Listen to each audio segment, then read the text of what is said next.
ሐዋርያትን ልባችሁ አይታወክ ሲላቸው ኢየሱስ ክርስቶስ ለሕይወታቸው መፍትሄ የሚሆኑ ነገሮችን ተናግሮ ነው። አንዳንድ ሰዎች አትታወክ፣ አትጨነቅ፣ አይዞ፣ አትረበሽ ይላሉ። ሰዎች ሲመልሱ ይህንማ እኮ እኔ የማውቀዋለሁ፣ ግድ ሆኖብኝ ነው፣ ግራ ገብቶኝ ነው፣ ያጣሁት መፍትሄ ነው ይላሉ። ሰው መፍትሄ አይሰጥም። ኢየሱስ ክርስቶስ ግን ልባቸው አይታወክ ሲል ከነ መፍትሄው ጭምር ነው። እመኑ ሲባል አሁን በአንድነቱ በሶስትነቱ ብቻ አይደለም። እምነት የሚባለው በሌላ አነጋገር እግዚአብሔር በእኔ ሕይወት ድንቅ ነገር ያደርጋል ብሎ ማመን ነው። አብርሃምን የረዳ አምላክ እኔን ይረዳኛል ብሎ ማመን ነው። በአብርሃም ጓዳ የተገኘ አምላክ በእኔም ጓዳ ይገኛል ብሎ ማመን ነው። የተዘጋውን የሳራን ማኅፀን የከፈተ አምላክ እኔም የተዘጋብኝን ነገር ይከፍትልኛል ብሎ ማመን ነው። እምነት ማለት እንደመቤታችን ይሆንልኛል፣ ይደረግልኛል ብሎ ማመን ነው። አልፈዋለሁ፣ እወጣዋለሁ፣ ሻገረዋለሁ ብሎ ማመን ነው። እግዚአብሔር ከመከራ ከጭንቅ ያወጣል ብሎ ማመን ነው። እግዚአብሔር በወጀብና በአውሎ ነፋስ ውስጥ መንገድ አለው ብሎ ማመን ነው። እምነት ይሏቸዋል። ይሄ ነው የተዋህዶ ልጆች ያለን አንታወቅ። እንደ ክርስቲያን እድለኛ ማን አለ? ሁለት ሀገር፣ ሁለት ተስፋ፣ ሁለት እናት፣ ሁለት አባት ያለው እኮ ክርስቲያን ብቻ ነው። የምድሩ ባይሳካልን የሰማዩን ማን ይነካብናል? የተዋህዶ ልጆች። የሥጋ አባት ባይኖረን መንፈሳዊ አባት አለን፣ ዘላለማዊ አባት አለን። የሥጋ እናት ባይኖረን ከእናት በላይ እናት ድንግል ማርያም አለችልን። ወጸጋዊተ ምሕረት ለለ ያምኑ በጸሎታ በምልጃዋ ለሚያምኑ ከእናት በላይ እናት የሆነች ምሕረትና ይቅርታን የምታሰጥ እናት አለች። አንታወቅ። ዘመድ ባይኖረን አጎት አክስት ባይኖረን ጻድቃን ሰማዕታት አሉንና አንታወቅ። ወንድም ባይኖረን እህት ባይኖረን እንደ እህት እንደ ወንድም መላእክት አሉልንና አንታወቅ። የወንጌል የሚባል አለ ግዝ በግዝ የሚተረጉም መኖሪያ የሚለውን ሲተረጉመው ዝኒ ተድላ ዓለም ዘድለው ለጻድቃን በበማዕርግሆሙ ይላል። መኖሪያ አለ ማለት ጻድቃን በየማዕረጋቸው ለጻድቃን በየማዕረጋቸው የተዘጋጀላቸው ክብር ነው ይለዋል። መኖሪያ የሚለው ምን ብሎ ይተረጉመዋል? ክብር ነው። ጻድቃኑ የሚያገኙት ክብር ነው። ያቺ ቦታ ማናት ካላችሁ ዓይን ያላያት ጆሮ ያልሰማት በሰው ልብ ያልታሰበች እግዚአብሔር ለወዳጆቹ ያዘጋጃት አግኝተን ማናጣት ገብተን ማንወጣባት በዘር በቋንቋ ተቧድነን ግጭት ማንፈጥርባት የዚህ ዓለም ባለስልጣን ማይገዛት ፍጡር ማያዝዝባት መንግስተ ሰማያት ናታ። ሌላ ማን አለች? ሞትን መርሳት ስንፍና ነው። አብዱቱ ዘሄሊ ካላ ዘንበለ መቃብሩ መቃብር መውረዱንና መሞቱን የማያስብ ሰው ሰነፍ ነው። እሞታለሁ ብሎ ድር የሚገባ ሰው አለ። እሞታለሁ ብሎ ንስሐ የሚገባ ስንቱ ነው? ሙቼ እዚህ ቦታ ቅበሩኝ ብሎ የሚናዘዝ አለ። ሙቼ ነፍሴ ትገባለች ብሎ የሚያስበው ስንቱ ነው? እግዚአብሔር ዛሬም በሞት አማካይነት ይመጣል። በከብቶች በረት የተወለደው በናዝሬት ያደገው ውሃውን ወደ ወይን በቃና ዘገሊላ የለወጠው በባህር ላይ የተረማመደው በይሁዳ የተከዳው ለሞት ተላልፎ የተሰጠው ጲላጦስ የፈረደበት ወደ መቃብር የወረደው ሞትን ድል አድርጎ የተነሳው በክብር ወደ ሰማይ ያረገው በአባቱ ቀኝ የተቀመጠው ዳግመኛ ይመጣል። መጥቶ ስለሚወስደን አነሳ ስለማኝ እግዚአብሔር አብ ደግሞ ተለማኝ ለማለት አይደለም ወገኖቼ። ከስቅለት በፊት ያስተማረው ትምህርት ነው። እስከ ስቅለት የሰውነት ሥራ ሰርቷል። አባት ሆይ የሚያደርጉትን አያውቁምና ይቅር በላቸው ብሏል። ከስቅለት በኋላ ዓለምን ካዳነ በኋላ ሞትን ድል አድርጎ ከተነሳ በኋላ ግን የሰውነት ሥራ መስራትን አቁሟል። ይህንን መረዳት አለባችሁ። ጰራቅሊጦስን ይልክላችሁ ዘንድ አብን እለምነዋለሁ ማለት ጸሎት፣ ልመና የሚስማማው ሥጋን እንደተዋሃደ ለማስረዳት ነው።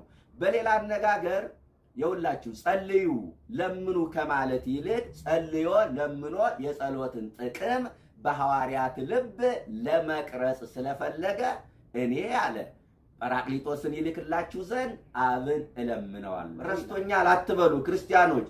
ከተወን ውለን አንገባም፣ አድረን መነሳት አንችልም። እግዚአብሔር አንድም ቀን ትቶን አያውቅም። ብዙዎቻችን ትቶኛል፣ ረስቶኛል፣ ነገል ያገኙ እኔ አጣው፣ ነገል ያገቡ እኔ ቁም የቀረው፣ ነገል ያተረፉ እኔ ከሰርኩኝ፣ ነገል ባለጸጋ ሆኑ እኔ ድሃ ሆንኩኝ፣ ትቶኛል፣ ረስቶኛል እንላለን። እግዚአብሔር አይተወንም፣ አይረሳንም።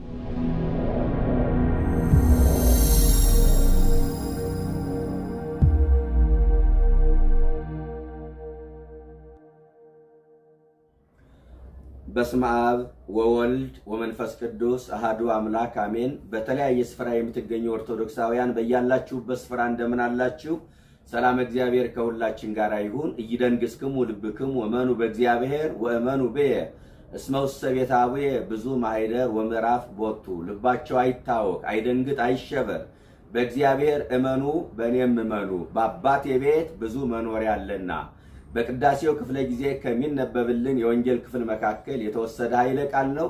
የዮሐንስ ወንጌል ምዕራፍ 14 ከቁጥር 1 ጀምሮ እስከ 22 ሲነበብ ቅዳሴ ላይ ትሰሙታላችሁ። ርዕስ ያደረግኩት የምዕራፉን መነሻ ሐሳብ ነው። የቃሉ ባለቤት ክብር ይግባውና ጌታችን አምላካችን መድኃኒታችን ኢየሱስ ክርስቶስ ነው። የቃሉ መልእክት የተላለፈው ደግሞ ለጊዜው ለቅዱሳን ሐዋርያት ሲሆን ፍጻሜው ግን ለሁላችንንም የተላለፈ መልእክት ነው። ልብን የሚያሳርፍ፣ አይምሮን የሚያረካ፣ እንባን የሚያብስ፣ ጭንቀትን የሚያስወግድ፣ መረጋጋትን የሚያመጣ፣ ሐዘንን በደስታ የሚለውጥ ኃይለ ቃል ነው። በመጽሐፍ ቅዱስ ልብን ከሚያሳርፉ ቃላት መካከል አንዱ ልባችሁ አይታወክ የሚለው ኃይለ ቃል ነው። ሰው ለሰው አትታወክ፣ አትጨነቅ፣ አትረበሽ ሲለን እንኳን ትንሽም ቢሆን እፎይታ እናገኛለን። አሁን ግን ልባችሁ አይታወክ የሚለው ለታወከ ልብ ፍጹም ረፍት መስጠት የሚችለው ጌታችን መድኃኒታችን ኢየሱስ ክርስቶስ ነው። ቅዱሳን ሐዋርያት ለመታወካቸው መነሻ የሆነው ንግግር ዮሐንስ 14 ያለው የኢየሱስ ክርስቶስ ንግግር ነበረ።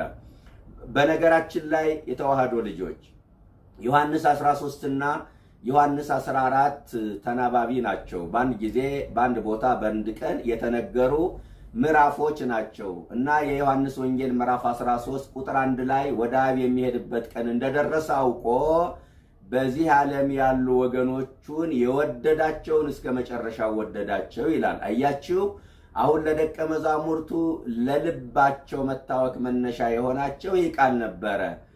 ወደ አብ እንደሚሄድ ሲያውቁ ከነሱ እንደሚለይ ሲረዱ መታወክ ጀመሩ። ለምን ከተባለ ጌታችን ኢየሱስ ክርስቶስን ከተከተሉት 3 ዓመት ሆኗቸዋል። አንዳንዶቹ ትዳራቸውን ጥለው ተከትለውታል። ሀብታቸውን ጥለው ተከትለውታል። ቤታቸውን ጥለው ተከትለውታል። ወላጆቻቸውን ጥለው ተከትለውታል። ጌታን በመከተላቸው ደግሞ ጠላት አፍርተዋል። አሁን ጌታ እለያቸዋለሁ እሄዳለሁ ወደ አብ ሲል ምኑን ከምን ሊያደርጉት ነው? ወይ ካሳችን፣ ወይ ከጀልባችን፣ ወይ ከትዳራችን አልሆነ፣ ወይ እሱን ተከትለን ሹመት ሽልማት አላገኘን፣ ምን ሊውጠን ነው ብለው ደቀ መዛሙርቱ ግራ ተጋቡ። የተዋህዶ ልጆች ለምን መሰላችሁ? ኢየሱስ ክርስቶስ ወደዚህ ምድር ሲመጣ እስራኤላውያን በሮማውያን የቅኝ አገዛዝ ስር የወደቁበት ዘመን ነበረ። እስራኤል ኢየሱስ ክርስቶስን የጠበቁት ከሮማውያን የቅኝ አገዛዝ ነፃ ያወጣናል ብለው ነበረ። ለዚህ አይደለ እንደጠበቁት ሆኖ ስላልመጣላቸው የገዛ ወገኖቹ አልተቀበሉትም ተብሎ የተጻፈው ለዚህ ነው። እነሱ የጠበቁት ኢየሱስ በቤተ መንግሥት የሚወለድ ኢየሱስ ነበረ። እሱ ግን በከብቶች በረት ተወለደ። እነሱ የሚጠብቁት ኢየሱስ ከአንዲት ሌሊት የሚወለድ ነበረ። እሱ ግን ከአንዲት ድሃ ድንግል ተወለደ። እነሱ የሚጠብቁት ኢየሱስ ወርቀ ዘቦ ግምጃ የሚለብስ ኢየሱስ ነበረ። እሱ ግን በጨርቅ ተጠቀለለ።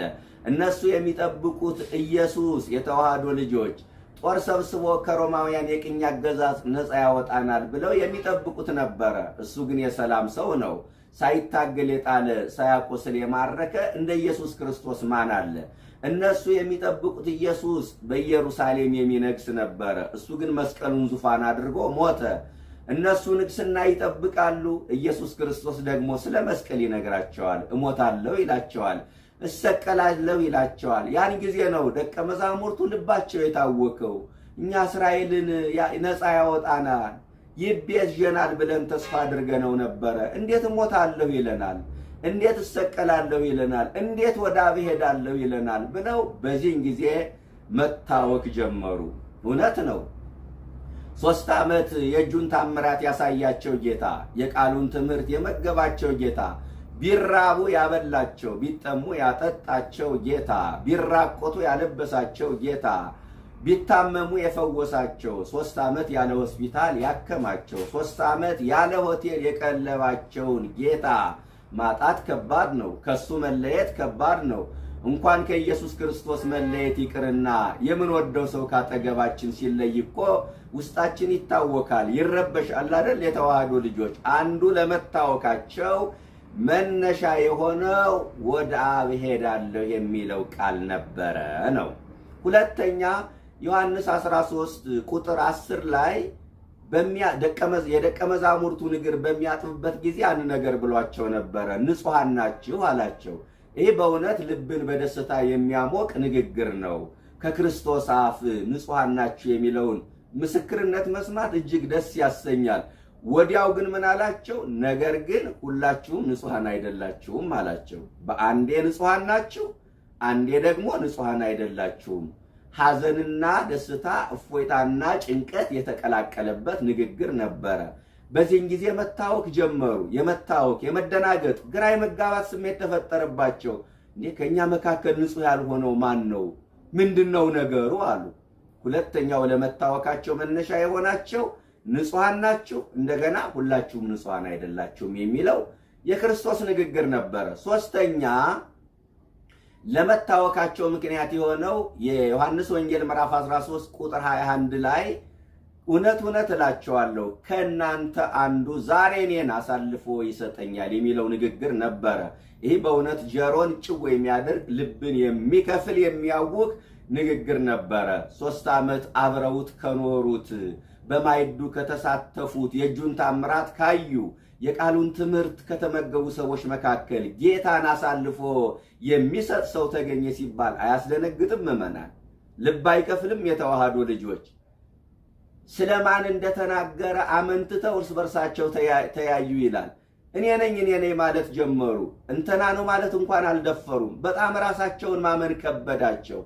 የመጨረሻው ልባቸው እንዲታወክ ምክንያት የሆነው ዮሐንስ 13 ቁጥር 38 ላይ ያለው ንግግር ነበረ። ጴጥሮስ ምን አለው? ጌታን ካንተ ጋር እሄዳለሁ ሲለው አሁን ወደምሄድበት ልትከተለኝ አትችልም፣ ኋላ ግን ትከተለኛለህ አለው። ጴጥሮስ ይህ ጥያቄ ፈጠረበትና ጌታ ሆይ አሁን መከተል አለመቻሌ በምን ምክንያት ነው? ነፍሴን ስላንተ እንኳን አሳልፌ እሰጣለሁ አለው። ያን ጊዜ ኢየሱስ ክርስቶስ ስለኔ ነፍስህን አሳልፈህ ትሰጣለህን? እውነት እውነት እልሃለሁ 3 ጊዜ እስክትክደኝ ድረስ ዶሮ አይጮህም አለ። ይህ በጣም የሚያስደነግጥ ንግግር ነው። ይሁዳ አሳልፎ እንደሚሰጠው፣ ጴጥሮስ እንደሚክደው ደቀ መዛሙርቱ ሲሰሙ ልባቸው መታወክ ጀመረ። ወዲያው አያያዘና አከታትሎ አያችሁ። ምዕራፍ 14 እና ምዕራፍ 13 ተናባቢ ናቸው ያልኳችሁ ለዚህ ነው። ምዕራፍ 13 ቁጥር 1 ላይ ልቦና ያሰበውን ኩላሊት ያመላለሰውን መርምሮ የሚያውቅ አምላክ ልባችሁ አይታወክ አላቸው። ልባችሁ አይታወክ። ይገርማል። የሚደንቅ ኃይለ ቃል ነው። አይናችን እጃችን ሲንቀጠቀጥ የያዝነውን ዕቃ እንጥላለን። እግራችን ሲንቀጠቀጥ መራመድ ያቅተናል። አይናችን ሲርገበገብ ማየት ይሳነናል። አፋችን ሲንቀጠቀጥ መናገር ያቅተናል። ልባችን ሲታወክ ማሰብ ይሳነናል። ስለዚህ ልባቸው አይታወክ አላቸው ኢየሱስ ክርስቶስ። እስኪ አንድ ጥያቄ ልጠይቃችሁ የተዋህዶ ልጆች፣ በዙሪያችሁ ያለው ነገር እንዴት ነው የምታዩት? የሚያበረታታ ነው ወይስ ልብን የሚከፍል የሚያውክ ነው? በኑሯችሁ፣ በትዳራችሁ፣ በሥራ ቦታችሁ፣ በአካባቢያችሁ የምታዩት ነገር የሚያስደስት ነው ወይስ ደግሞ የሚያሳዝን ነው? የተዋህዶ ልጆች በተለያዩ ማህበራዊ ሚዲያዎች የምትሰሙት የምታዩት ነገር ተስፋ ሰጪ ነው ወይስ ልብን የሚከፍል ነው? እስቲ ቆም ብላችሁ ላፍታ አስቡ። በአይናችን የምናየው፣ በጆሮአችን የምንሰማው፣ በቴሌቪዥን መስኮት የምንመለከተው፣ በየሞባይሉ በየኢንተርኔቱ የሚለቀቀው ነገር የሚያስጨንቅ፣ የሚረብሽ፣ የሚያውክ እንጂ የሚያሳርፍ አይደለም። አንዱ ፈተና ሲያልፍ ሌላው ፈተና ይመጣል። አንዱ ችግር ሲያልፍ ሌላው ችግር ይመጣል። አንዱን ጉድ ብለን ሳንጨርስ ሌላ ጉድ እንሰማለን። በአንዱ መከራ ተገርመን ሳናበቃ ሌላ መከራ ይጠብቀናል። ልብን የሚያውክ እንጂ የሚያሳርፍ ነገር የለም። የተዋህዶ ልጆች ልባቸው አይታወክ ካለ በኋላ እመኑ በእግዚአብሔር እመኑ አለ። አንድ ነገር ልንገራችሁ ክርስቲያኖች፣ ሐዋርያትን ልባችሁ አይታወክ ሲላቸው ኢየሱስ ክርስቶስ ለሕይወታቸው መፍትሄ የሚሆኑ ነገሮችን ተናግሮ ነው። አንዳንድ ሰዎች አትታወክ፣ አትጨነቅ፣ አይዞህ፣ አትረበሽ ይላሉ። ሰዎች ሲመልሱ ይህንማ እኮ እኔም አውቀዋለሁ፣ ግድ ሆኖብኝ ነው፣ ግራ ገብቶኝ ነው፣ ያጣሁት መፍትሄ ነው ይላሉ። ሰው መፍትሄ አይሰጥም። ኢየሱስ ክርስቶስ ግን ልባቸው አይታወክ ሲል ከነ መፍትሄው ጭምር ነው። የመጀመሪያው ላለመታወክ መድኃኒቱ ምንድነው ካላችሁ፣ እመኑ በእግዚአብሔር ወእመኑ በየ አለ። በላከኝ በእግዚአብሔር አብ እመኑ፣ የባህሪ ሕይወቴ በሆነው በመንፈስ ቅዱስ እመኑ፣ በእኔም እመኑ አለ። የመጀመሪያው ላለመታወክ መድኃኒቱ ምንድነው ካላችሁ፣ ማመን ነው። ክርስቲያኖች እየሰማችሁኝ ነው? በእግዚአብሔር ማመን፣ በሦስትነቱ በአንድነቱ ማመን፣ በእኔም እመኑ አለ። ከሰማያት መውረዴን፣ ከድንግል ማርያም መወለዴን፣ ስቅለቴን፣ ሞቴን፣ ትንሣኤን፣ እርገቴን፣ ዳግም ምጻቴን፣ ለፍርድ መምጣቴን እመኑ አላቸው ኢየሱስ ክርስቶስ። የተዋህዶ ልጆች ለልብ መታወክ መነሻው የእምነት ጉድለት ነው። ያመነ አይታወክም፣ ያመነ አይናወጥም ተብሎ ተጽፏል። የህሊናን ማዕበል ጸጥ የሚያደርገው ምንድነው ካላችሁ፣ እምነት ነው። ለልብ መታወክ ደግሞ ዋናው መነሻ የእምነት ጉድለት ነው። አንድ ታሪክ ልንገራችሁ። በዚህ በማቴዎስ ወንጌል ምዕራፍ 8 ቁጥር 23 ላይ ታሪኩን ለመተረክ ፈልጌ አይደለም፣ አንድ ኃይለ ቃል ላነሳ ስለፈለኩ ነው። ጌታችን ኢየሱስ ክርስቶስ ከደቀ መዛሙርቱ ጋር በመሆን በጀልባ ተሳፍሮ በባህር ላይ ጉዞ አደረገ። ጥቂት እንደተጓዙ አየሩ ተለወጠ። ቀስ በቀስ ነፋስ መንፈስ ጀመረ። ቀስ በቀስ የነፈሰው ነፋስ ማዕበል አስነሳ። ታንኳዋ መነሳት መውደቅ ጀመረች። ደቀ መዛሙርቱ የመኖር ተስፋቸው ጨለመ፣ ልባቸው ታወከ። ያ ማዕበል ታንኳዋን የሚፈታተን የደቀ መዛሙርቱ ልብ የሚከፍል ነበረ። ያን ጊዜ ኢየሱስ ክርስቶስ ምን አለ?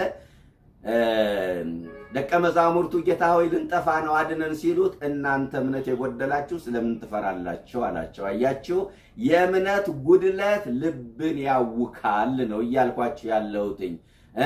እንዲሁም ደግሞ ፍጹም እምነት ድንጋጤን፣ መታወክን፣ ፍርሃትን ያርቃል፣ ትካዜን ያስወግዳል፣ ድንጋጤን ያሸንፋል። የተዋህዶ ልጆች፣ ስለዚህ ላለመታወክ መድኃኒቱ በእግዚአብሔር ማመን፣ በልጁ በኢየሱስ ክርስቶስ ማመን፣ በሥላሴ አንድነት ሦስትነት ማመን ነው።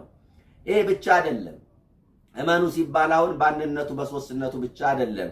እምነት የሚባለው በሌላ አነጋገር እግዚአብሔር በእኔ ሕይወት ድንቅ ነገር ያደርጋል ብሎ ማመን ነው። አብርሃምን የረዳ አምላክ እኔን ይረዳኛል ብሎ ማመን ነው። በአብርሃም ጓዳ የተገኘ አምላክ በእኔም ጓዳ ይገኛል ብሎ ማመን ነው። የተዘጋውን የሳራን ማኅፀን የከፈተ አምላክ እኔም የተዘጋብኝን ነገር ይከፍትልኛል ብሎ ማመን ነው። እምነት ማለት እንደመቤታችን ይሆንልኛል ይደረግልኛል ብሎ ማመን ነው። አልፈዋለሁ፣ እወጣዋለሁ፣ እሻገረዋለሁ ብሎ ማመን ነው። እግዚአብሔር ከመከራ ከጭንቅ ያወጣል ብሎ ማመን ነው። እግዚአብሔር በወጀብና በአውሎ ነፋስ ውስጥ መንገድ አለው ብሎ ማመን ነው። እምነት ይሏችኋል። ይሄ ነው የተዋህዶ ልጆች፣ ይሄ ነው እምነት ይሏቸዋል። አያችሁ፣ አንዳንድ ጊዜ ያመናቸው ነገሮች ይቀየራሉ። ተስፋ ያደረግናቸው ነገሮች ይሟሽሻሉ። ያመናቸው ይክዱናል። ተስፋ የጣልንባቸው ተስፋ ያስቆርጡናል። የተደገፍናቸው የሸምበቆ ምርኩስ ሆነው ያቆስሉናል። ታምኖ የማይከዳ መድኃኔዓለም ብቻ ነው። አንዳንድ ጊዜ የተዋህዶ ልጆች ሰዎችን የምናምነውን ያህል እግዚአብሔርን ማመን ያቅተናል። ስልጣናችን የምናምነውን ያህል እግዚአብሔርን ማመን ይሳነናል። አንዳንዶቹ ዕውቀታቸውን ያምኑታል፣ እግዚአብሔርን ግን አያምኑትም። በእውነት ወንበራቸውን ያምኑታል። የሚፈነገል ወንበር፣ ከእግዚአብሔር ይልቅ የሚፈነገል ወንበራቸውን ያምናሉ። ከእግዚአብሔር ይልቅ ውበታቸውን የሚያምኑ ሰዎች አሉ። ውበት ይረግፋል፣ ቁንጅና በጉስቁልና ይተካል፣ ፊትን በማዲያት ይመታል። ከእግዚአብሔር ይልቅ ገደል የሚገባ መኪናቸው የሚያምኑ፣ ከእግዚአብሔር ይልቅ የሚወድመው ንብረታቸውን የሚደረመሰው ቤታቸውን የሚያምኑ አሉ። ከእግዚአብሔር ይልቅ ልጆቻቸውን የሚያምኑ አሉ። ከልጆቼ እያሉ ምን ሆናለሁ የሚሉ ሰዎች አሉ። እግዚአብሔር ግን ከነሱ በፊት ልጆቻቸውን በሞት ይወስዳል፣ የተማመኑባቸው ልጆቻቸውን። ከእግዚአብሔር ይልቅ ወገናቸውን የሚያምኑ ሰዎች አሉ። እገሌ እያለ ምን ሆናለሁ ይላሉ። እሱ እያለ ብዙ ነገር ሆነዋል። እገሌ እያለ ማን ይነካኛል የሚሉ ሰዎች አሉ። እሱ እያለ ግን ያ የተማመኑበት ሰው ራሱ ነክቷቸዋል። የተዋህዶ ልጆች እባካችሁ በእግዚአብሔር እመኑ። ወደር ማይገኝለት ምርጫ እግዚአብሔርን ማመን ብቻ ነው። ይህይስ ታምኖ በእግዚአብሔር እምታምኖ በእጓለ እመሕያው በሰው ከመታመን በእግዚአብሔር መታመን ይህይስ ተሰፎ በእግዚአብሔር እምተሰፎ በእጓለ እመሕያው ሰውን ተስፋ ከማድረግ እግዚአብሔርን ተስፋ ማድረግ ይሻላል ተብሎ ተጽፏል። ስለዚህ ላለመታወክ የመጀመሪያው በእግዚአብሔር ማመን ነው። በእኔም እመኑ አለ። ይሞታል ሙቶ ይቀራል አትበሉ፣ ሞትን ድል አድርጎ ይነሳል ብላችሁ እመኑ አላቸው። የመጀመሪያው ላለመታወክ ማመን ነው። ሁለተኛው በአባቴ ቤት ብዙ መኖሪያ አለ አለ። ልባቸው አይታወክ ሲል መኖሪያ ሰጥቶ ነው። ወገኖቼ እየሰማችሁኝ ነው? መኖሪያ ሰጥቶ ነው። በአባቴ ቤት ብዙ መኖሪያ፣ ብዙ ማደሪያ፣ ብዙ ማረፊያ፣ ሶስት ነገር ነው የተናገረ። በዚህ ዓለም ማደሪያ ያላቸው ማረፊያ ግን የሌላቸው ሰዎች አሉ። ኢየሱስ ክርስቶስ ግን ማደሪያም መኖሪያም ማረፊያም አለው። የመኖሪያን ነገር ታውቃላችሁ። በተለይ የመኖሪያ ጥረት ያለባችሁ ሰዎች ሐሳቡ ይገባቸዋል። የመኖሪያ ችግር መጠለያ ችግር ያለበት ሰው የት እውላለሁ፣ የት እገባለሁ፣ የት አድራለሁ ይላል አይደለ? ክርስቲያኖች ኢየሱስ ክርስቶስ ልባቸው አይታወክ ሲል መኖሪያ ሰጥቶ ነው። እውነት ነው። በዚህ ምድር ላይ መኖሪያ ላይኖረን ይችላል። በአባቱ ቤት ግን ብዙ መኖሪያ አለን፣ ያውም የማይፈርስ መኖሪያ። ቅዱስ ጳውሎስ በሁለተኛ ቆሮንቶስ ምዕራፍ 5 ቁጥር 1 ላይ ለመተነስተ ቤተ ማይደርነ ዘበምድር ብነ ማይደር ዘበሰማያት ዘይገብሮ ደሰብ ይላል። ምድራዊ ቤታችን ይህ ድንኳኑ ቢፈርስ የማይፈርስ ቤት አለን ይላል። እውነት ነው። ዛሬ በክርስትናቸው ምክንያት ቤታቸው የፈረሰባቸው ሰዎች ኋላ በሰማይ የማይፈርስ ቤት አላቸው። ክርስቲያኖች ሁለት ቤት ያለው ሰው አንድ ቤት ካለው ጋር እኩል አያዝንም። አንዱ ቢፈርስበት በአንዱ ይኖራል። እኛ ምድራዊ ቤታችን ቢፈርስብን የማይፈርስ ቤት በሰማይ አለን። ዛሬ በክርስትናቸው ምክንያት የሚራቡ ሰዎች ኋላ የሕይወት እንጀራ ክርስቶስን ጠግበውት ይኖራሉ። ዛሬ በክርስትናቸው ምክንያት የሚጠሙ ሰዎች ኋላ የሕይወት ውሃ ክርስቶስን እየጠጡት ይኖራሉ። ዛሬ በክርስትናቸው ምክንያት የሚራቆቱ ሰዎች ኋላ የሕይወት ልብስ ክርስቶስን ለብሰውት ይኖራሉ። ዛሬ በክርስትናቸው ምክንያት የሚሰደዱ ሰዎች ኋላ ለርስተ መንግሥተ ሰማይ ይበቃሉ። የተዋህዶ ልጆች ለርስተ መንግሥተ ሰማይ ይበቃሉ። ዛሬ በክርስትናቸው ምክንያት የሚራቆቱ ሰዎች ቅድም እንዳልኳችሁ የሕይወት ልብስ ክርስቶስን ለብሰውት ይኖራሉና እባካችሁ እኛ መኖሪያ አለን፣ አንታወክ። እንደ ክርስቲያን እድለኛ ማን አለ? ሁለት ሀገር፣ ሁለት ተስፋ፣ ሁለት እናት፣ ሁለት አባት ያለው እኮ ክርስቲያን ብቻ ነው።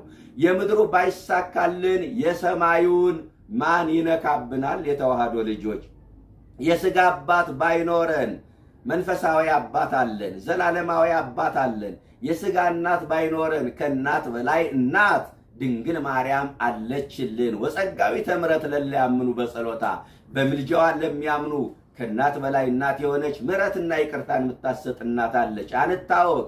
ዘመድ ባይኖረን አጎት አክስት ባይኖረን ጻድቃን ሰማዕታት አሉንና አንታወቅ። ወንድም ባይኖረን እህት ባይኖረን እንደ እህት እንደ ወንድም መላእክት አሉልንና አንታወቅ። እናት ባይኖረን ድንግል ማርያም አለችልንና አንታወቅ። አባት ባይኖረን እግዚአብሔር አለልንና አንታወቅ። መኖሪያ ሰጥቶ ነው ልባቸው አይታወክ ያላቸው። መኖሪያ የተባለች ማናት? መንግሥተ ሰማያት ናት። ብዙ መኖሪያ አለ እንዴ! ምን ማለት ነው? መንግሥተ ሰማይ ብዙ ናት እንዴ? መንግሥተ ሰማይ እኮ አንድ ናት። እና ብዙ መንግስት መኖሪያ የተባለች መንግሥተ ሰማይ ከሆነች ብዙ መንግሥተ ሰማይ አለ ማለት ነው? አይደለም። ብዙ ጸጋ፣ ብዙ ክብር፣ ብዙ በረከት አለ ማለት ነው። መኖሪያ አለ ሲባል እንዲያው ቁልፍ ተሰጥቶን ዝም ብለን እየከፈትነ የምንገባበት ቤት እኮ አይደለም። ብዙ ጸጋ፣ ብዙ ክብር፣ ብዙ ክብር አለ ማለት ነው። ትርጓሜ ወንጌል የሚባል አለ፣ ግዝ በግዝ የሚተረጉም መኖሪያ የሚለውን ሲተረጉመው ዝኒ ተድላ ዓለም ዘድልው ለጻድቃን በበማዕርግሆሙ ይላል። መኖሪያ አለ ማለት ጻድቃን በየማዕረጋቸው ለጻድቃን በየማዕረጋቸው የተዘጋጀላቸው ክብር ነው ይለዋል። መኖሪያ የሚለው ምን ብሎ ይተረጉመዋል? ክብር ነው፣ ጻድቃኑ የሚያገኙት ክብር ነው ይላል። በሌላ አነጋገር መኖሪያ እኮ ራሱ ኢየሱስ ክርስቶስ ነው። እናንተ እሱ ያኖረናል። መኖሪያችንም እሱ ነው። ሙሴን ብሎት የለ የዘላለም አምላክ መኖሪያህ እኔ ነኝ ብሎታል እኮ። መኖሪያ የዘላለም አምላክ ነው ተብሏል። ስለዚህ መኖሪያችን እሱ ነው። ለሊሁ ዓለሞሙ ወለሊሁ ሀገሮሙ፣ ሀገራችን እሱ ነው፣ ዓለማችን እሱ ነው፣ መኖሪያችን እሱ ነው። ልባቸው አይታወክ ሲል መኖሪያ ሰጥቶ ነው። ሶስተኛ ልባቸው አይታወክ ሲል ቦታ አዘጋጅቶላቸው ነው። እስማና ሐውር ሀብአብ ዋስተዳሉ ለክሙ መካን አለው። እኔ ወደ አብ ሂጄ ቦታ አዘጋጅላችኋለሁ። አይዟችሁ አትታወኩ፣ የምሄደው ለእናንተ ጥቅም ነው፣ የምሄደው ቦታ ላዘጋጅላችሁ ነው እያላቸው እኮ ነው። እሄዳለሁ የሚለው ክርስቲያኖች ሞቱን እኮ ነው። አያችሁ፣ እኔ ካልሞትኩኝ ቦታውን አታገኙትም እኮ እያላቸው ነው። መንግሥተ ሰማይን መውረስ የምትችሉት በእኔ ሞት ነው፣ በእኔ ደም ነው እያላቸው እኮ ነው። ያ ቦታ ምንድን ነው? ቦታ የተዘጋጀለት ሰው ይታወቃል? ክርስቲያኖች አይታወቅም። ሶስተኛው አትታወቁ ሲላቸው ቦታ አዘጋጅቶላቸው ነው። ያቺ ቦታ ማናት ካላችሁ ዓይን ያላያት ጆሮ ያልሰማት በሰው ልብ ያልታሰበች እግዚአብሔር ለወዳጆቹ ያዘጋጃት አግኝተን ማናጣት ገብተን ማንወጣባት በዘር በቋንቋ ተቧድነን ግጭት ማንፈጥርባት የዚህ ዓለም ባለስልጣን ማይገዛት ፍጡር ማያዝዝባት መንግሥተ ሰማያት ናታ። ሌላ ማን አለች? ስለዚህ ቦታ የተዘጋጀለት ሰው አይታወክም ማለት ነው። ሶስተኛው። አራተኛው ልባችሁ አይታወክ ሲል እመጽእ ካይበ ወነሳክሙ ከመታለው አንትሙ ሀባሎ ኳን ዳግመኛ መጥቼ ወስዳቸዋለሁ እኔ ባለሁበት እናንተ ትኖሩ ዘንድ አላቸው። ይገርማል። መጥቼ ወስዳቸዋለሁ። የማንታወከው መጥቶ ስለሚወስደን ነው። እናንተ ዳግመኛ መጥቼ እወስዳቸዋለሁ። ልባቸው አይታወቅ ያላቸው መጥቶ ስለሚወስዳቸው ነው። እኛም አንታወክም፣ መጥቶ ይወስደናል። ቤተ ክርስቲያን የክርስቶስን መምጣት በናፍቆት ትጠብቀዋለች። መጥቶ ስለሚወስዳት ነው። አያችሁ፣ ለቤተ ክርስቲያን የቀረላት ብቸኛ ተስፋ ምንድነው ካላችሁ የኢየሱስ ክርስቶስ መምጣት ነው። ሌላ ተስፋ የላትም። ምን ይላል ሊቁ ዮሐንስ አፈወርቅ? ሙሽሪት ሙሽራውን በናፍቆት እንደምትጠባበቀው ሙሽሪት ቤተ ክርስቲያን ሙሽራዋ ክርስቶስን በናፍቆት ትጠባበቀዋለች። ሰርጓ ደግሞ የምጽአት ቀን ነው ይላል። ስለዚህ መጥቶ ስለሚወስዳት ቤተ ክርስቲያን በናፍቆት ትጠባበቀዋለች። መራዊ ያለ ቤተ ክርስቲያን አይደል የሚባለው? ክርስቶስ የቤተ ክርስቲያኒቱ ሙሽራ እኮ ነው የሚባለው። በዕለተ ዓርብ ቤተ ክርስቲያን ስትሞሸር የተሞሸረችበት ደም የኢየሱስ ክርስቶስ ደም እኮ ነው። ቤተ ክርስቲያንም ባል ለሚወዳት ሚስቱ የሚወደውን ስጦታ ገዝቶ በማበርከት የግሉ ሊያደርጋት እንደሚፈልግ ሙሽራው ቤተ ክርስቶስ ሙሽሪት ቤተ ክርስቲያንን የግሉ ሊያደርጋት የደም ማጫ ከፈለላት እኮ ነው የሚለው። እናንተ ሙሽሪት ቤተ ክርስቲያንም ለክርስቶስ ያላትን ፍቅር ትገልጥ ዘንድ ሁልጊዜ መስቀል ተሸክማ ትታያለች ይላል። ሚስት ለባሏ ያላትን ታማኝነት የምትገልጠው በቀለበቷ ነው። ቤተ ክርስቲያን የክርስቶስ ውድ አካሉ ታማኝ አካሉ መሆኗን የምታረጋግጠው መስቀል ተሸክማ በመታየቷ ነው ይላል። ስለዚህ ክርስቶስን ሙሽራ ሲለው ቤተ ክርስቲያንን ደግሞ ቤተ ክርስቲያንን ሙሽሪት ይላታልና ሙሽሪት ቤተ ክርስቲያን የጌታን መምጣት ትናፍቃለች። እሱ ባለበት እኔ ባለሁበት ትኖሩ ዘንድ አለ። እውነት ነው። እሱ ባለበት መኖር እንዴት ደስ ይላል። ቅዱስ ጳውሎስ በፊልጵስዩስ 1:23 ላይ ልሄድ ከክርስቶስ ጋር ልኖር እናፍቃለሁ እጅግ የተሻለ ነውና አለ። በምድር ከመኖር በሰማይ መኖር እጅግ የተሻለ ነውና፣ በዚህ ዓለም ከመኖር በወዲያኛው ዓለም መኖር እጅግ የተሻለ ነውና፣ ከሰው ጋር ከመኖር ከእግዚአብሔር ጋር መኖር የተሻለውና መሄድን እናፍቃለሁ አለ። አያችሁ፣ ከሱ ጋር መኖር እጅግ የተሻለ ነው። እውነት ለመናገር ይናፍቃል። በዜና አበው ምን የሚል ነገር አለ መሰላችሁ? ጌታ ወደ ሲኦል እንሂድ ቢለኝ አለ በደስታ እከተለዋለሁ አለ። ለምን ካላችሁ ጌታ ሲኦል በደረሰበት ቅጽበት ሲኦል መንግስተ ሰማይ ትሆናለችና ይላል። አያችሁ፣ መንግስተ ሰማይ ያሰኘው ጌታ ስላለበት ነው። እሱ ያለበት ቦታ ሁሉ መንግስተ ሰማይ ነው። እንዴት ደስ ይላል። ስለዚህ መጥቶ ስለሚወስደን አንታወቅ። ኧረ መጥቶ ቢወስደን ይሻላል። ተባላን እኮ እናትና ልጅ በጥቅም የተለያዩበት ዘመን አይደል እንዴ? ሰው እንደ ሰው ተፈጥሮ ካውሬ የከፋበት ዘመን አይደል እንዴ? ጌታማ መጥቶ ቢወስደን ይሻለናል። ስለዚህ መጥቼ ስለምወስዳችሁ አትታወኩ አላቸው። ያ የመጀመሪያው መምጣቱ ለማዳን ነው። ሁለተኛ መምጣቱ ደግሞ ሊወስደን ነው። ልብ በሉ ክርስቲያኖች፣ የመጀመሪያ አመጣጡ እኛን ለማዳን፣ ሁለተኛ አመጣጡ ደግሞ ሊወስደን ነው። ዛሬም በሞት ይወስደናል። በነገራችን ላይ እግዚአብሔር ብዙ ጊዜ መጥቷል። ሰው ከመሆኑ በፊት በረድኤት መጣ። ከዛ ሰው ሆኖ ስጋ ለብሶ መጣ። አሁን ደግሞ በሞት መጥቶ ይወስደናል። በሞት መጥቶ እንደሚወስደን ተረድተን ስንቶቻችን ለንስሐ ተዘጋጅተን ይሆን? ስንቶቻችን ሞታችን አስበን የነፍስ ስንቅ ቋጥረን ይሆን? አንዳንዶቻችን መሞታችን እንኳን እንረሳዋለን። አያችሁ፣ በቃ የማንሞት የሚመስለን ሰዎች አለን። ሞታችን እንረሳለን። ሞትን መርሳት ስንፍና ነው። አብዱቱ ዘሄሊ ካላ ዘንበለ መቃብሩ፣ መቃብር መውረዱንና መሞቱን የማያስብ ሰው ሰነፍ ነው። እሞታለሁ ብሎ እድር የሚገባ ሰው አለ። እሞታለሁ ብሎ ንስሐ የሚገባ ስንቱ ነው? ሙቼ እዚህ ቦታ ቅበሩኝ ብሎ የሚናዘዝ አለ። ሙቼ ነፍሴ የት ትገባለች ብሎ የሚያስበው ስንቱ ነው? እግዚአብሔር ዛሬም በሞት አማካይነት ይመጣል። እንደሚመጣው ቀን ስንቶቻችን ንስሐ እንገባለን? የመጨረሻ ግን ዳግም ምጽአት የሚባለው ነው። መጥቶ ይወስደናል። መጀመሪያ የመጣው ይመጣል። አዎ ሰው ሆኖ ስጋ ለብሶ የመጣው ድጋሜ ይመጣል።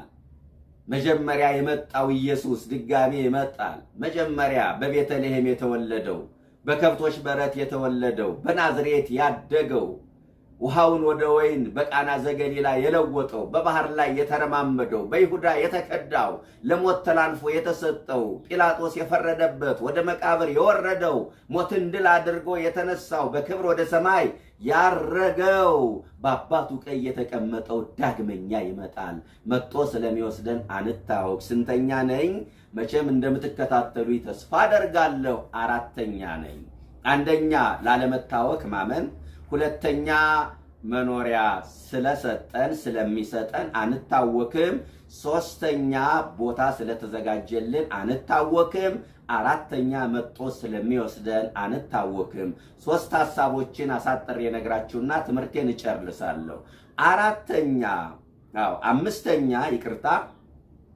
ልባችሁ አይታወክ ሲላቸው ወኩሎ ዘሰአልክሙ በስሜ የገብር ለክሙ፣ ዮሐንስ 14 ቁጥር 14 ላይ በስሜ አምናችሁ የለመናችሁትን አደርግላችኋለሁ ብሎ ቃል ገብቶላቸው ነው። ልባችሁ አይታወክ ሲላቸው አያችሁ።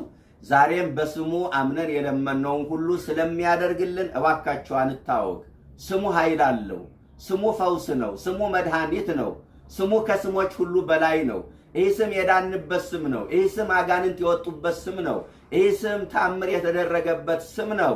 ይህ ስም ዓለም የዳነበት ስም ነው።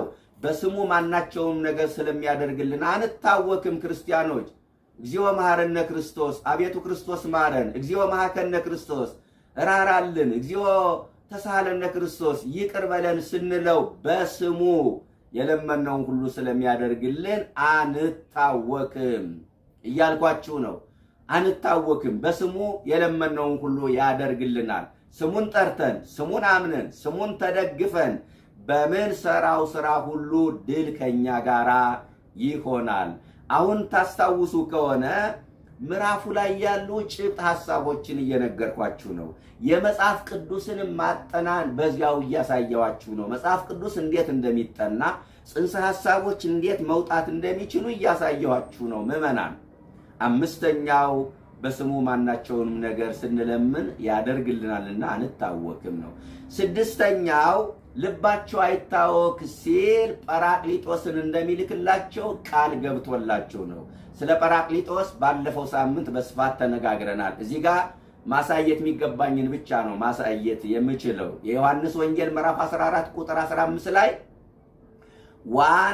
ዋነ እስሎ ለአብ ይፈኑ ለክሙ ጰራቅሊጦስሃ ካላ ዘይሄሉ ምስሌክሙ ዘይክል ዓለም ነሲዮቶ እስመ ይሬዮ ወያምኖ ወአንትሙሰ ተአምርዎ እስመ ኀቤክሙ ይነብር ውስቴትክሙ ይሄሉ ይላል። እኔ አለ አብን አጽናኙን ጰራቅሊጦስን ይልክላችሁ ዘንድ እኔ አብን እለምነዋለሁ። ዘይክል ዓለም ነሲዮቶ እኔን ዓለም ሰቅሎ ይዞ እንደገደለኝ ዓለም ሊይዘው ሊጨብጠው የማይችል እስመ ይሬወ ወያምሮ አያየውምና አያውቀውምና ወአንትሙሰ ተአምርዎ እናንተው ግን ታውቁታላችሁ። እስመ ኀቤክሙ ይነብር ወውስቴትክሙ ይሄሉ ከእናንተ ጋራ ለዘላለም አድሮባችሁ ይኖራልና እናንተ ግን ታውቁታላችሁ ነው የሚላቸው እኮ። ጰራቅሊጦስን ይልክላችሁ ዘንድ እኔ አብን እለምነዋለሁ። አሁን እዚህ ጋር እንዲህ ሲባል ኢየሱስ ለማኝ እግዚአብሔር አብ ደግሞ ተለማኝ ለማለት አይደለም ወገኖቼ። ከስቅለት በፊት ያስተማረው ትምህርት ነው። እስከ ስቅለት የሰውነት ሥራ ሰርቷል። አባት ሆይ የሚያደርጉትን አያውቁምና ይቅር በላቸው ብሏል። ከስቅለት በኋላ ዓለምን ካዳነ በኋላ ሞትን ድል አድርጎ ከተነሳ በኋላ ግን የሰውነት ሥራ መስራትን አቁሟል። ይህንን መረዳት አለባችሁ። ጰራቅሊጦስን ይልክላችሁ ዘንድ አብን እለምነዋለሁ ማለት ጸሎት፣ ልመና የሚስማማው ሥጋን እንደተዋሃደ ለማስረዳት ነው። በሌላ አነጋገር የውላችሁ ጸልዩ ለምኑ ከማለት ይልቅ ጸልዮ ለምኖ የጸሎትን ጥቅም በሐዋርያት ልብ ለመቅረጽ ስለፈለገ እኔ አለ ጰራቅሊጦስን ይልክላችሁ ዘንድ አብን እለምነዋለሁ ይላል። ጰራቅሊጦስ የመጣው 3 ችግሮችን ሊፈታ ነው። ክርስቲያኖች ሐዋርያት ጋር 3 ችግሮች ታይተዋል። በዚህ በዮሐንስ ወንጌል ምዕራፍ 14 ቁጥር 27 ላይ ምን ይላል? ሰላሜን እሰጣችኋለሁ፣ እኔ የምሰጠው ሰላም ዓለም እንደሚሰጠው አይደለም፣ ልባቸው አይታወክ አይፍራ። መቼስ እንኳን የባህሪ አምላክ ክርስቶስ ይቅርና እኛም ከሰዎች ጋር አብረን ለተወሰነ ጊዜ ከኖርነ ደካማም ጠንካራም ጎናቸውን ማወቅ እንችላለን።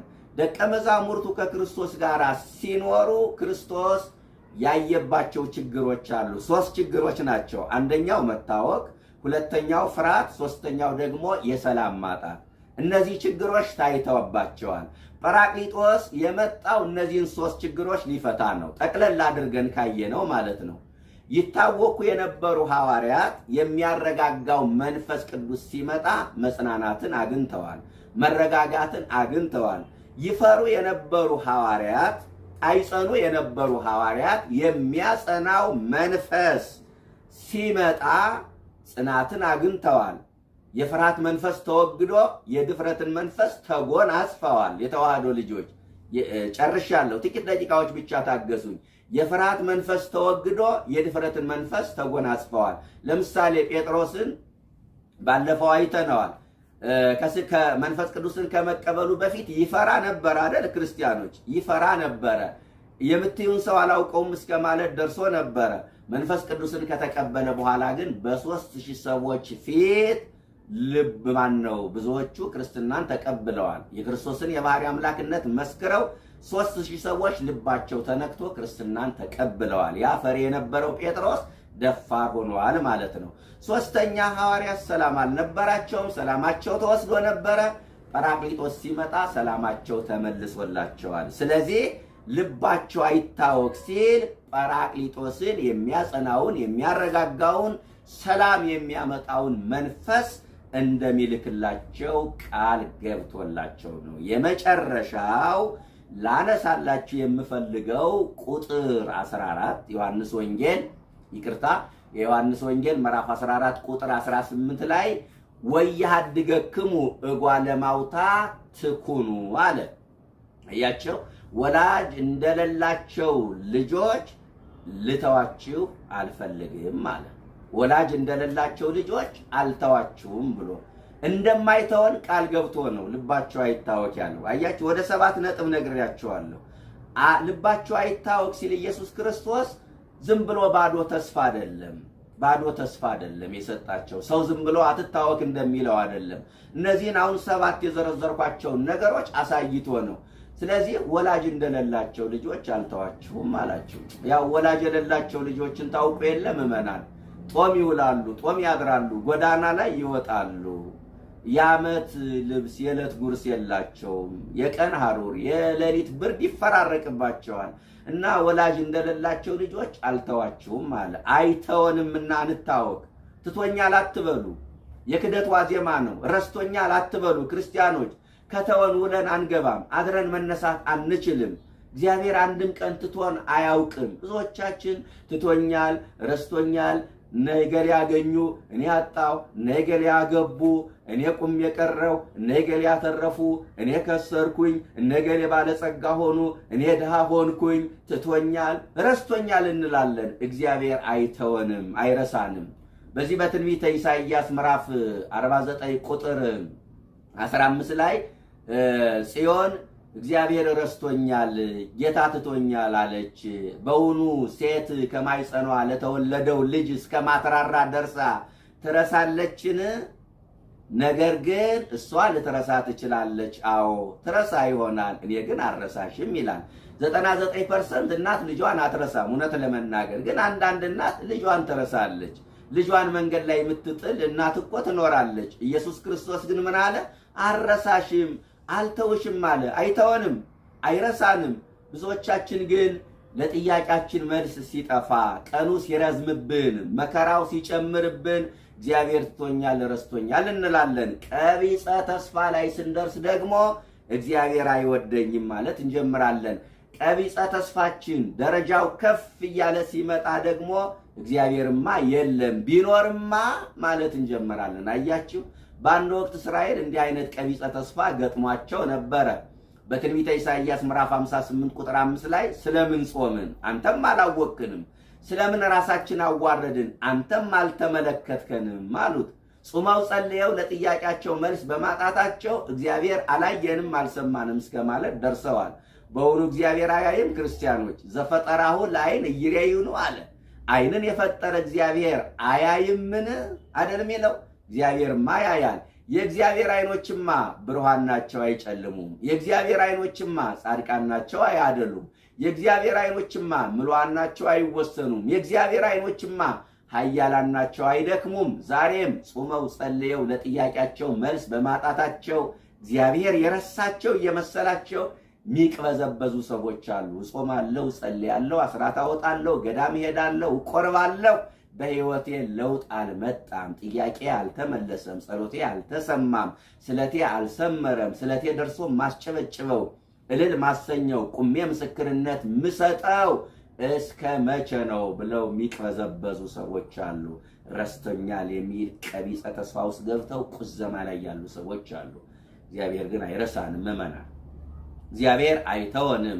ወላጅ እንደሌላቸው ልጆች አልተዋችሁም። 7 ነጥቦችን ነግሬያቸዋለሁ። አንደኛ፣ ልባችሁ አይታወክ ሲል ላለመታወክ መድኃኒቱ እምነት መሆኑን አሳይቶ፣ ሁለተኛ፣ ልባችሁ አይታወክ ሲል መኖሪያ ሰጥቶ፣ ሶስተኛ፣ ልባችሁ አይታወክ ሲል እኔ ሂጄ ቦታ አዘጋጅላችኋለሁ ብሎ ቦታ አዘጋጅቶ ነው። በነገራችን ላይ ሂጄ ቦታ አዘጋጅላችኋለሁ ሲለን ሂዶ ቦታ የሚያዘጋጅልን ሆኖ አይደለም።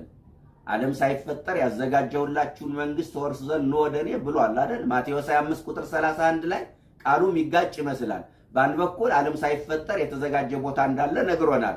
አሁን ደግሞ ሂጄ ቦታ አዘጋጅላችኋለሁ እያለን ነው። ምን ለማለት ነው? አይጣረስም ካላችሁ አይጣረስም። ሐዋርያት ከሚኖሩበት ዓለም ውጪ ሌላ ዓለም እንዳለ ሊነግራቸው ስለፈለገ ነው ቦታ አዘጋጅላችኋለሁ ያለው እንጂ ቦታማ ቀድሞ የተዘጋጀ ነው። ስለዚህ ሶስተኛው ልባችሁ አይታወክ ሲል ቦታ አዘጋጅቶ ነው። አራተኛው መጥቶ እንደሚወስደን ቃል ገብቶልን ነው። አምስተኛው ማናቸውንም በስሙ የለመነውን እንደሚያደርግልን አረጋግጦልን ነው። ስድስተኛው ጰራቅሊጦስን እንደሚልክልን ቃል ገብቶልን ነው። ሰባተኛው ወላጅ እንደሌላቸው እንደማይተወን ቃል ገብቶልን ነው። በእውነት የሐዋርያትን የታወከ ልብ ያሳረፈ አምላክ በብዙ ምክንያት ልባችን ታውቋልና እኛንም ያሳርፈን። ሐዋርያትን ያጽናና ጌታ ጰራቅሊጦስን ልኮ ያጽናና፣ ያረጋጋ፣ ያጸና አምላክ እኛንም አጽናኙን መንፈስ ልኮ ከሐዘናችን ያረጋጋን። ወስብሐት ለእግዚአብሔር።